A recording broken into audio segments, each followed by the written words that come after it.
weso khaitire ke Patricia Chobonyane o ditolokolla ka puo ya diatla me ga re tsena mo go tsone lefatshe la Botswana le ikuela gore go se ka ga nna le koketsego ya lekgetho la madi a dithoto tse di tswang mono go yeng ko America.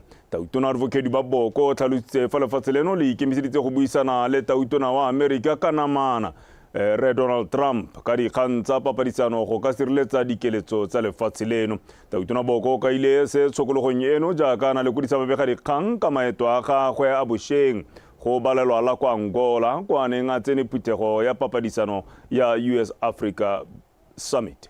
Monica Setshwaela wa bega. Bošeng lefatshe ka bophara le lefatshe leno le na la ematsi ka mabaka a tshwetso ya lefatshe la America ya go oketsa makgetho a dithoto tse di tswang mo mafatsheng a sele. Sister Jana ka lefatshe leno e le lengwe la rekisang dithoto di le mmalwa kwa mebarekeng ya America go akarediwa ditemane matsela a dirang dilwana ga mmogo le tsa temothuo.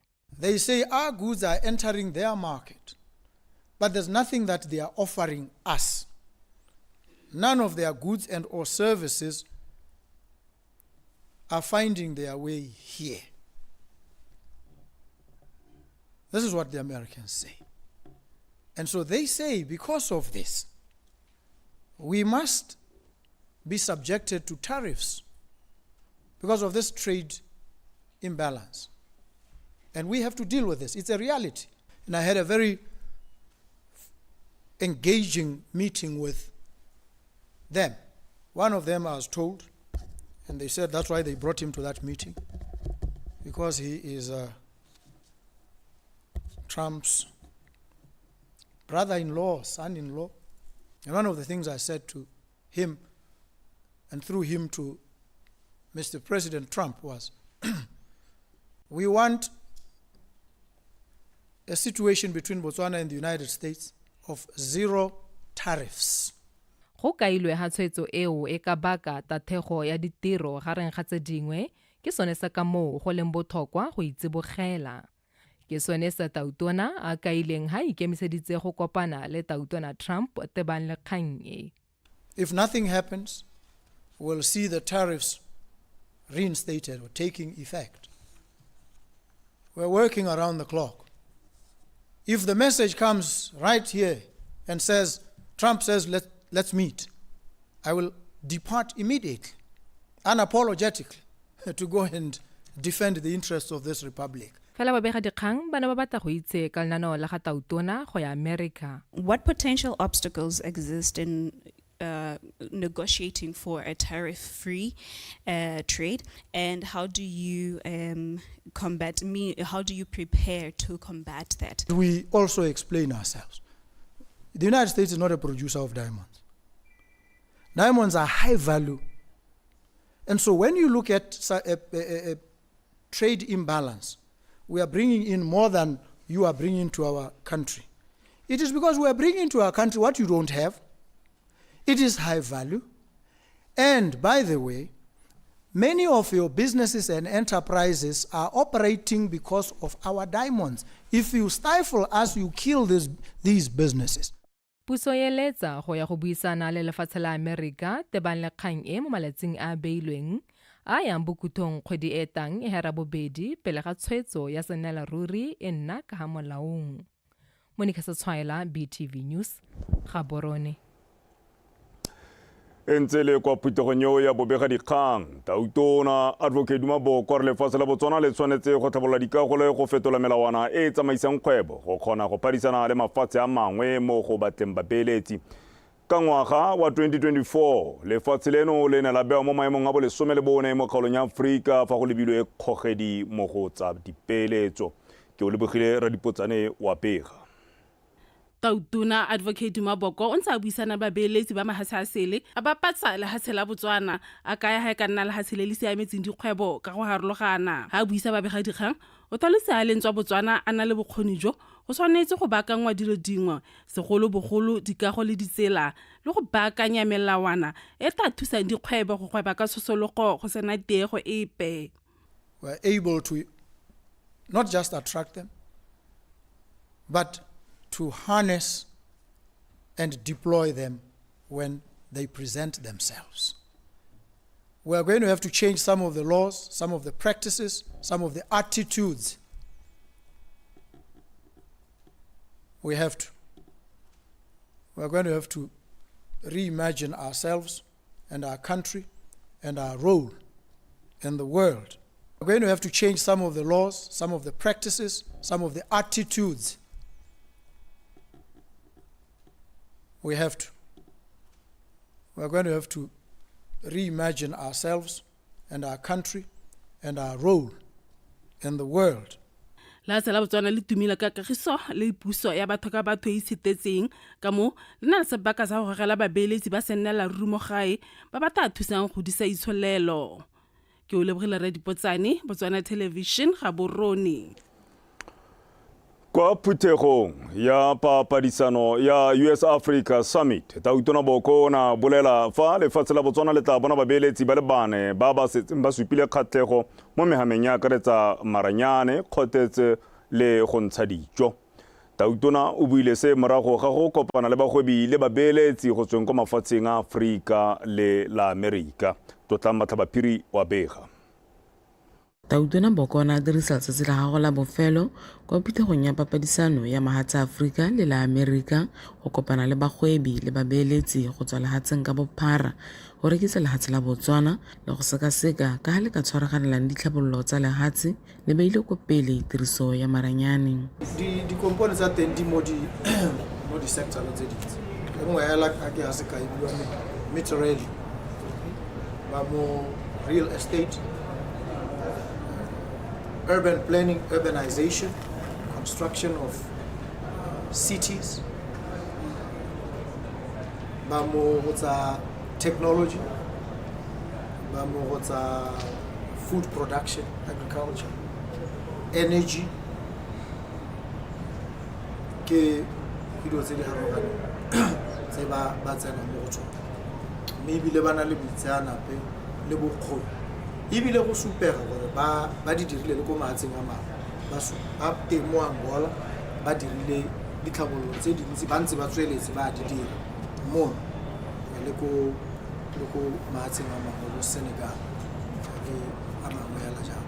So re batla di components tse di nang le track record. A re batle batho ba batlang ba tle go simolola ba tle go ithutela ka godimo ga re kopana le babeeletsi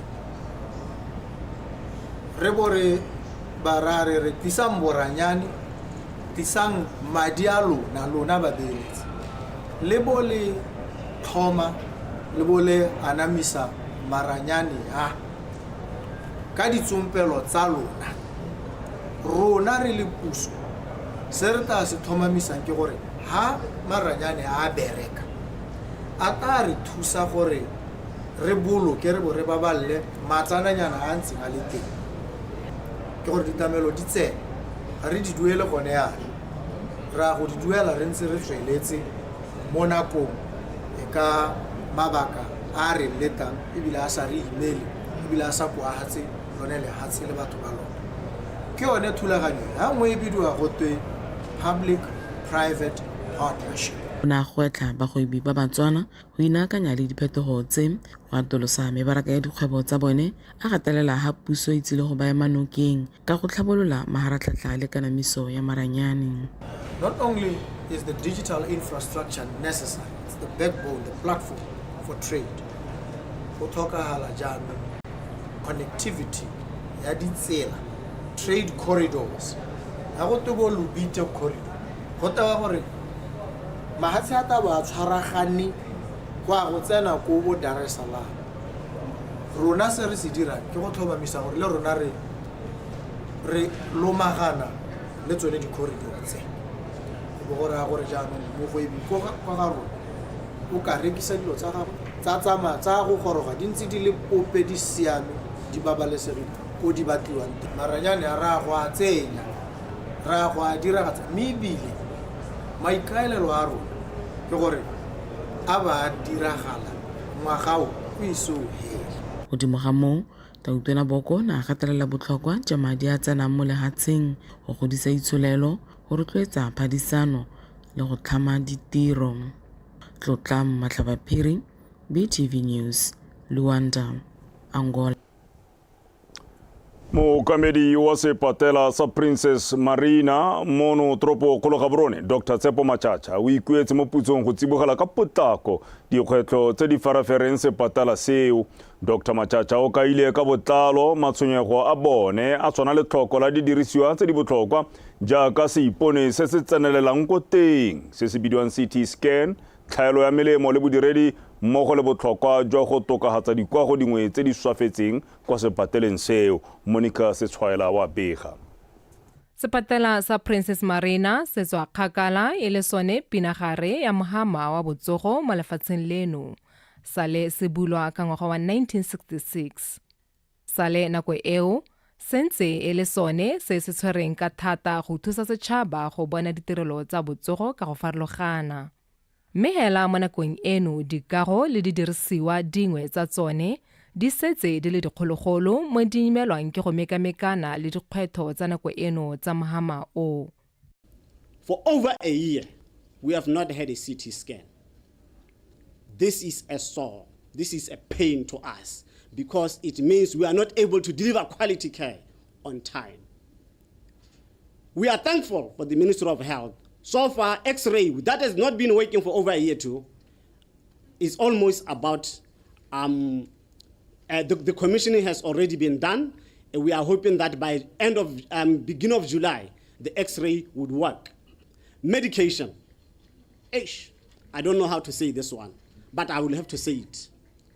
We don't have medication. It's a pain. We are running up and down every day to look for medication in order to save lives. Batswana ba re bolaya because ga gona melemo.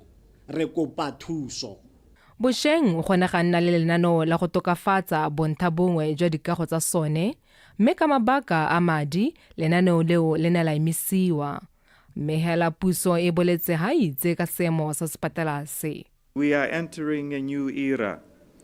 Under the leadership of President Boko, our government is committed to transforming our health sector, expanding specialized care, strengthening medical training, and embracing digital innovation to ensure that no one is left behind. We have a lot of work to do. As a whole, the healthcare fraternity in the country, the people of Botswana, our partners and investors, we have a lot of work to do. And I want to give you the confidence that we feel the pain and we totally understand the conditions under which you work. And we understand the conditions of our patients and we are going to fix it. Go tsibogela seemo sa kwa Princess Marina go solofetswe go hokotsa dingongora tse di tsweletseng ka go begwa ka sepatela se tse di sa jeseng badirisi ba sone monate. Monica Setshwaela, BTV News, Gaborone.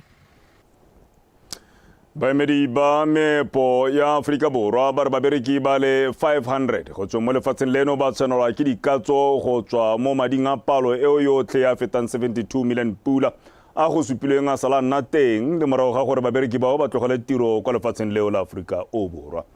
Tona wa Perekoleselegae Re Pius Mokgware o ne a tlhalosa se kwa phuthegong ya kgotla ya neng a e tshwaraganetse le mothusa tona wa ofisi ya Gatautona mme maipelo mo phuting kwa kgaolwaneng ya Block 6 mono tropo kgolo Gaborone maabane ke tleletswe somolo kae o na le ko.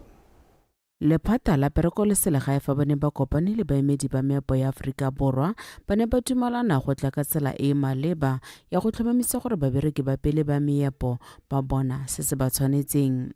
Lephata leo le ne la kgaoganya maina a babereki bao ka dikgaolo tsa batswang go go tsone. Mme maina ao a bonwa kwa diofising tsa lephata la Perekoleselegae mo dikgaolong le ofisi ya the Employment Bureau of Africa TEBA kwa Molepolole.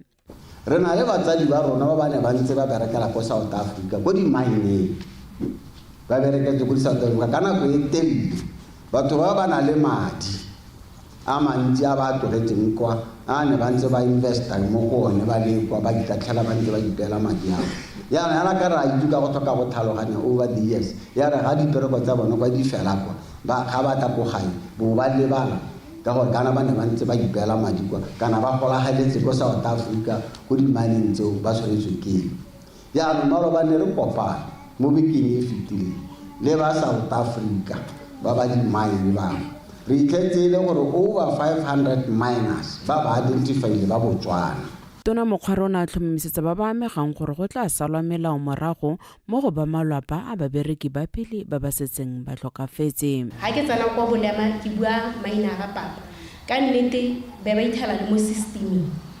Ha ke tsena go bone kwa yo mongwe ba tshika mo system ya nthara rao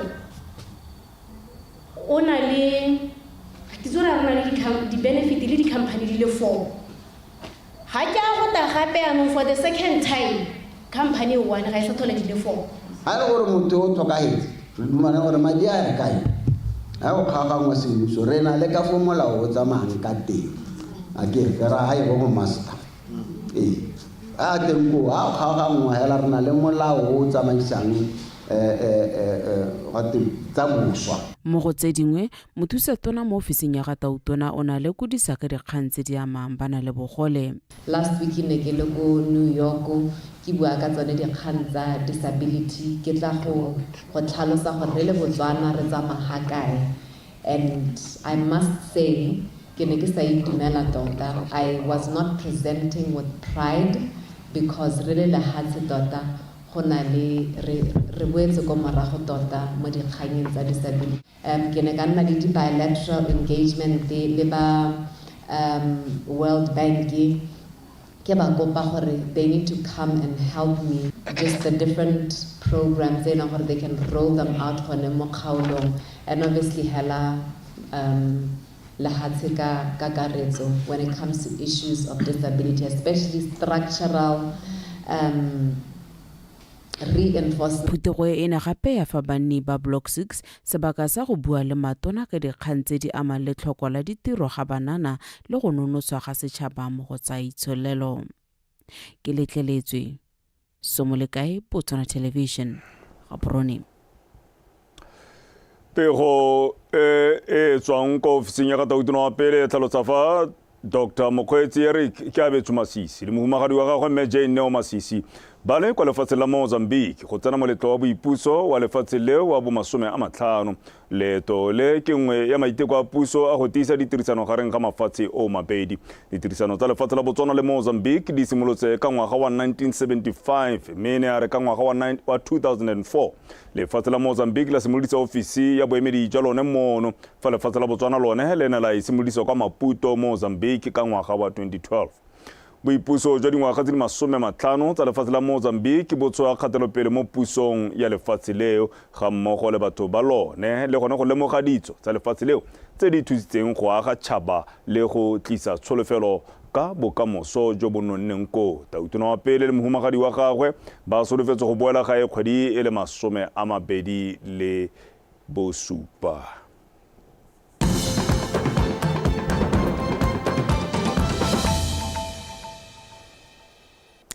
Le gona o subantse gona sa ditshwantsho kopana kgatathu le bolwetse mme go twe jalo gone gore go tlhagogile jone bolwetse jwa tlhako le molomo kwa Aforika Borwa kwa kgaolong ya Bokone Bophirima, North West Province ile kgaolo jalo e mo mololwaneng wa lefatshe la Botswana go ya ka pego go tsweng kwa lephateng la lefatshe le temo thuo. Bolwetse ba tlhako le molomo ke mangwe malwetse a diphologolo tsa sikalo, kgomo, nku, pudi le kolobe gareng ga tse dingwe mme bo kaiwa bo le borai thata jaaka ka go tlhagoga ga bone go kokonela mahama wa thuo thata mo lefatsheng leno. Barui ba kgaolo di tshwana tlokweng go ya hela go welela ko tlase ko tsabong ba kupiwa go ela seemo seo tlhoko ka go sala melawana ya tlhako le molomo e tshwana go tlhatlhela leruo, go netefatsa fa dikgomo di na le tshipi ya kgaolo le go kwadisa dikgomo tsa bone ka thulaganyo ya Bates. Ga re tswelela le dikgang tsa rona mo tsatsing la Laboraro, Kansele ya Bokone Bophirima e itlamile go dira ditiro tse di tla tokatsang kgaolo di tshwana le go aga diofisi tsa kgotla tsa metse mengwe e mo kgaolong eo. Fa bua kwa phuthegong ya kansele ka mosupologo, modulasetilo wa kansele eo Rembakanye Smart a re ba batla go fefosa ditiro tse ko kgaolong eo le go dira ka botswerere ba di dira ka bonnokopila a tlatsa ka gore go simolola nako eno ditiro tse di tla dirwang di tla bewa leitlho hela thata go tlhomamisa gore di ke tsa maemo a ntlha ebile di wediwa mo nakong e beilweng a re ba itlamile gore ba tokafatsa ditirelo tsa kgaolo ya bokone motlhaba a tlatsa ka gore ba tla golagana le ba maleba go tlhomamisa gore ditiro di dirwa ka manontlhotlho le matsetseleko a senang botwe sepe a re maikemisetso a bone ke go aga tikologo e tla fang setšhaba sa kgaolo eo sebaka sa go tokagatsa matshelo. Honorable councillors, ladies and gentlemen, we have committed to ensure that all our planned development projects and maintenance projects are completed on time. Ba gaetsho re itamile gore ditiro tsa rona di dirwe sente ka botswerere le mo nakong e beilweng gore re kgone seo re tokafaditse dithulaganyo tsa rona mo godimo ga moo ditiro tsa kgaolo di tla bewa leitho fela thata nka le bolelela gore go setse go abilwe ditiro tsa go aga diofisi tsa kgota kwa pata ya Matebele mo Lambakwena le Pole kwa Gambule yone e ise e abiwe ka jana council e santse e buisana le boeteledipele jwa koo are currently mobilizing to sites. The tenders of Gambule tribal administration offices has not yet been awarded as council is still addressing a complaint from one of the bidders. Le kalana la BITC le wetsaputego wa papadisano ya mahatse a Afrika le la Amerika ka tsholofelo ya mebaraka e mepšwa mo isagong ka jana bagwebi ba Botswana ba kgonne go nna le seabe mo dipuisanong tsa go tokafatsa papadisano ya lefatshe la Botswana le la Amerika mogolwane kwa lekalaneng leo la BITC Rete Montapu a re dingwe tsa dikhamphani tse thataro tse di neng di supa dithoto tsa bone ko ditshupong tsa phuthego eo di wetse kana tota di setse di nametsa ebile di solofetse go tshwaragana le go bona mebaraka ko mahatsheng a mangwe dikhamphani tse di neng di le ko phuthegong eo di akaretsa ya Botswana Oil, Naledi Mining Services, BPL Sport Promotions, Softberry Solutions, GKT Engineers and Contractors le ya meitaletsi ya dipone ya Bulb World. We are also negotiating market access for our citrus products in the US. So this kind of summit, because it's a process to get market access for agricultural product, we have managed to at least engage US officials to try to check whether we will eventually be granted access. So those are ongoing discussions, and we have also participated in similar events like your Leadership Summit, which also this kind of issue of market access has been discussed, and we have engaged the Secretary of Agriculture in the US about this market access issue. So it helps to really keep participating, as we are seeing that though investment takes long, there are already tangible results on the ground that we can report due to the participation in this kind of summit. I've seen quite a lot of interest around the mining services, especially from our other African countries. So we have generated quite a number of leads with companies that are interested in utilizing our mining expertise to develop their mining sector. So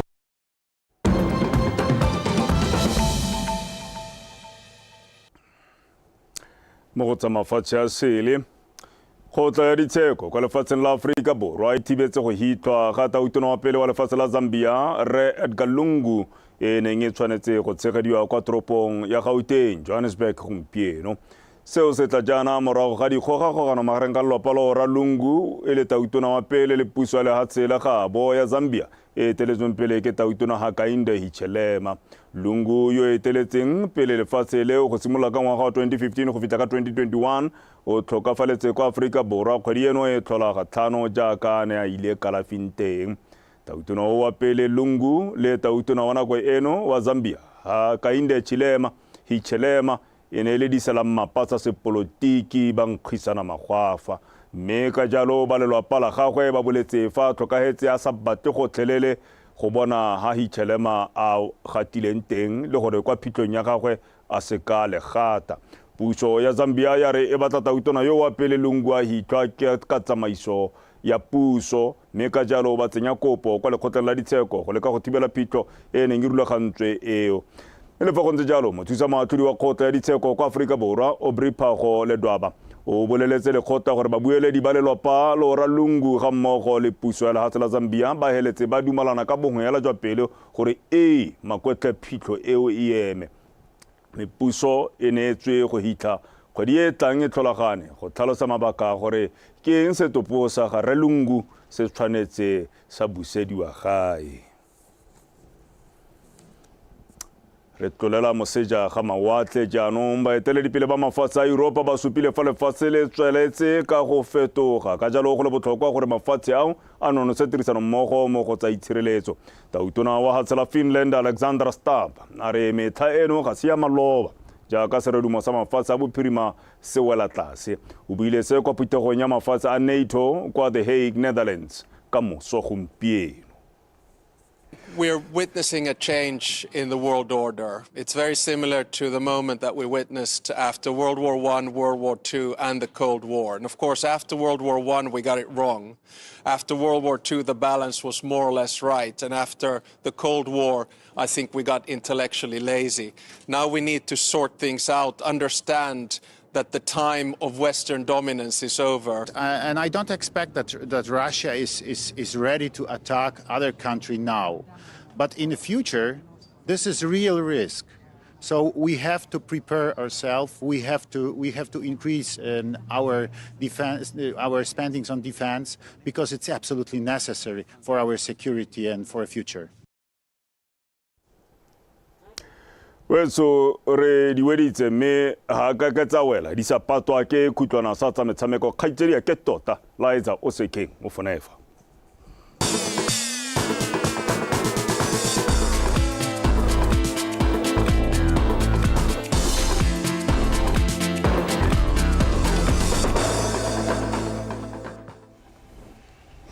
Ke a go leboga kgaitsedi ka motho e tshomadume jaaka boletse nna ke bidiwang Liza o sekeng ka dikgang tsa metshameko mepego e kwang setlhweng ke reng le kgotla la Botswana Football Association le simolodisitse semmuso itutuntsho ya malatsi matlhano ya bakatisi ba ba tshwara dinno e maikaelelo a yone e leng go tlhabolola le go godisa kgwele ya dinao ya bomme bogolo jang go tswa kwa moding. Itutuntsho eo e simolotseng ka mosupologo e tshwaretswe kwa Lekidi Football Center mono Gaborone pego ka botlalo ka tshegofatso malepa. Fa amogela ba tsaya karolo kwa itutuntsong eo moeteledipele wa kgwele ya dinao ya bomme kwa lekgotleng la Botswana Football Association Tsholofelo Sethoko o tlhalositse fa itutuntsho e tla ka nako e maleba e mo go yone lekgotla le simotse maiteko a go godisa kgwele ya dinao ya bomme mono gae. We are truly delighted to have you. Re itumeletse go nna le lona fa le bakatisi le ba tlhatlhella dithuto ka maikaelelo magolo a go ema nokeng maiteko a go godisa motshameko wa kgwele ya dinao ya bomme mono gae. Re batla go anamisa kitso ka bokatisi jwa batshwara dino ke letsa fa le ka ngathogana maitemogelo a lona go tsholetsa serodumo sa botshwara dino mono gae. Itutuntsho e ke go ipaakanyetsa isago ya go tlhabolola kgwele ya dinao ya bomme. Re dumela gore mo go rutuntseng bakatisi ba batshwara dino go tswa ko modieng go ya kwa dikitsong tse di fa godimo re nonotsha motheo wa tlhabololo motshameko mo lefatsheng leno. Kgolo ya lona e na le seabe mo kgolong ya batshameki ba rona ba bomme. Go katisa le go alosa batshameki ga lona go botlhokwa mo katlegong ya setlhopha sa bomme sa setšhaba. Our national teams. E rile a bula itutuntsho e semmuso mothusa moeteledipele wa bobedi wa lekgotla la BFA Tebogo Kamati a re ka itutuntsho e ba ikaelela go alosa bakatisi ba batshwara dino ba mo bogaufing ba tla thusang gore bolla batshwara dino go tswa ko moding le gore yo tla bong a gaisitse mo itutuntsong e o tla tswa katiseletso ya go katisa ga mmogo le go fiwa setlhopha se se botlana kwa tla yang go diragasa sa se itutileng maitutuntsong e. This course addresses the development of women football. It is because of such deliberate efforts. Itutuntsho e itebagantse le go tlhabolola kgwele ya dinao ya bomme ke ka maiteko a go fokotsa dipharologano le go akaretsa bana le seabe botlhe. Ga se kgang ya go akaretsa bomme fela mme ke gore le bone ba tsenye letsogo. Go tsenela ithutintso e ke go ipaakanyetsa go nna motho wa bofelo mo tshireletsong ya setlhopha le go nna bafenyi. Ke gwetlha batsayakarolo botlhe go ikita sehuba gore se e se ka ya nna setlankana fela se re se tsayang fa mme e re tswa fa re ye go diragatsa se re se ithutileng fa. Kgwele ya dinao ya mono e tlhoka boeteledipele jwa bategeniki ba ba ikiteleng sehuba go nna le seabe ka go ntsha maduo. Who are committed, who are consistent in their contribution. Batsayakarolo ba le 33 ba mo go bone ba le 13 e leng bomme le borre ba le 20 ba tla nna karolo ya ithutintso e ya malatsi a 5. Ithutintso e ya bakatisi ba ba tshwara dino ke nngwe ya maiteko a dirwang ke lekgotla la BFA go tlhabolola motshameko wa kgwele ya dinao ya bomme le go akaretsa batsayakarolo botlhe ba ba amegang. Tshegofatso Malepa, PTV Sport, Gaborone. Mo go dingwe mokatisi wa setlhopha sa setšhaba sa judo Sensei William Ndoba a re ga ana pelelo epe mo ipaakanyong ya setlhopha sa gagwe jaaka se ipaakanyetsa go ya go phadisana kwa kgaisanong ya Africa Judo Open at 2025 e tla tshwarwang kwa Aforika Borwa go simolola kgwedi eno e le 26 go fitlha e le 21. Pego ka botlalo ka Portia Olopeng Mlilo. Sensei Ndumba a re kgaisano e botlhokwa fela thata ka jaana e dirisiwa go ipatlela phatlha kwa kgaisanong ya di-Olimpiki ya ngwaga wa 2028. O tsweletse a re batshameki ba tla dirisa kgaisano e gape go kokoanya dintlha go tokafatsa maemo a bone mo sekaleng sa mafatshefatshe. Bangwe ba batshameki ba setlhopha sa Botswana ba tla dirisa kgaisano e go ipaakanyetsa metshameko e tlang ya Region 5. We know African Open is a very, very difficult competition and we started our preparation. Ga ke na pelaelo epe gore batshameki ba me ba tla dira sentle mo dikgaisanong tse. Re dumela mo go godiseng batshameki go tswa ko moding ke ka moo setlhopha sa me se na le batshameki ba ba botlana. Junior and cadet. So we take this opportunity to prepare them for the coming USA Games Region 5 in Namibia. Captain wa setlhopha Trish Khositsile o supile fa itumeletse go boa le mo setlhopheng se se tla emelang lefatshe mme ebile e tla boelela ntlha a phadisanya mo kgaisanong e. It's an Olympic qualification for us. So ya re tsenya mo di-rankings tsa di-Olympic for 2028. So ke opportunity ya la tona and di-atlete ka bontsi ba itumetse thata gore ba go participate mo tournamenteng yo cause ba bongwe ke competition ya bone ya ntlha ebile ke opportunity ya rona gore re tsene mo Olympic ranking. Irile a bua mo boemong jwa batshameki ba ba botlana. Pine Morosele o na supa fa na le tsholofelo ya gore ba tla dira sentle. A re batshameki ba ntse ba itlhokotsa fela thata selo se se mo fang tumelo ya gore ba tla tla ka dietsele. I believe me and my team are ready. We're ready to get those medals and we look forward to katisa fela thata go ipaakanyetsa metshameko ya Region 5. Re lebogela gore baeteledipele ba lekgotla la judo ba re akareditse mo setlhopheng se se yang Aforika Borwa. Metshameko e tla re thusa go ipaakanyetsa metshameko e mengwe e tlang. With this work, we'll be able to achieve good results. We'll be preparing ourselves even for the future. So even after these competitions, we'll continue training because there are also youth games coming up. Setlhopha sa Botswana se na le batshameki ba le 11, bomme ba le 3 le borre ba fera bongwe. Setlhopha se tla emelela ka moso le ba kwa Aforika Borwa mme se tla boa kgwedi eno e le 30. Portia Olopeng Mlilo, BTV Sport, Gaborone. Re wetsa dikgang tsa rona naletsana ya monogae ya motshameko wa tennis Chelsea Chakanyuka o bone thotloetso ya go ithuta le go tshameka motshameko wa tennis kwa sekolong sa Hampton University kwa lehatsheng la America mme a rutwe dintlha ka botlalo ka go rata moeng. Chakanyuka yo na le dingwaga tse di 18 o filwe thotloetso ya dingwaga tse 4 ke ba Hampton University kwa United States of America. Kwa tla nna le sebaka sa go dira dithuto tsa Management Information System le go tswelela pele le motshameko wa gagwe wa tennis. Seo se tla morago ga phenyo ya gagwe e kgolo ya 2023 fa na fenya bosimega jwa kgaisano ya Botswana Open Championship.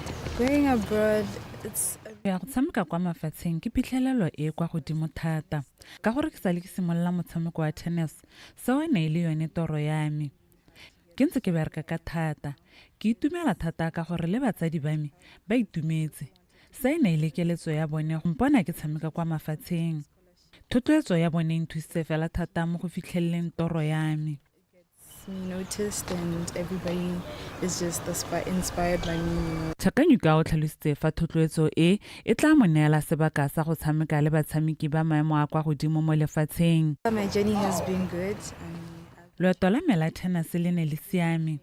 Tsatsi le letsatsi ke ne ke ikatisa thata gore ke nne botoka. Ke lebogela thata thotloetso ya masika le ditsala. Re le batshameki re bereka ka thata gore re kgone go bontsha lefatshe gore re ka kgona.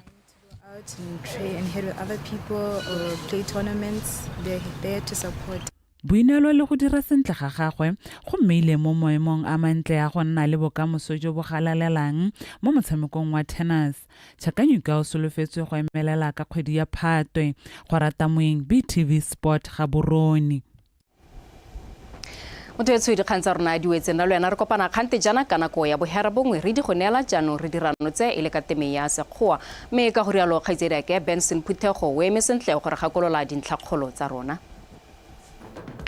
Lefatshe leno le buisana le puso ya Amerika go phimola lekgetho le le lepegilweng. Bogogi jwa sepatela sa Princess Marina bo kopa gore go tsibogela ka bofefo dikgetho tse di farafereng sepatela seo. Mme mo go tsa mafatshe a sele baeteledipele ba mafatshe a Europa ba kgothatsa lekgotla la one go oketsa tshwaragano mo go tsa itshireletso jaaka maemo a sepolotiki a fetoga. Wetso ne le kalo re a kohela kwa go ba tepoalo a pitota go utlwa ka maemo a bosa mme o tswelle o tlhodimetse o lebile television ya Botswana dikgang di gonefa re di go fara re sa pate po ka lephagole a nne kagiso.